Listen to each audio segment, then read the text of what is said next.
we are showing the first time we are exhibiting with ABB, and we have all our goods here.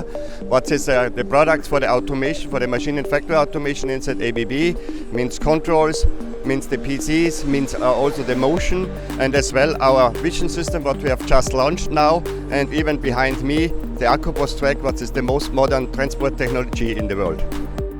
ACOPOS track is one of is the modernest transport technology in the world. Yeah, we have launched this year, or even to go to the series. We have the first commissioning here in the area now. And what is also very important, this is very fast, and we can divert the flow between different lanes, so the product flow can be increased.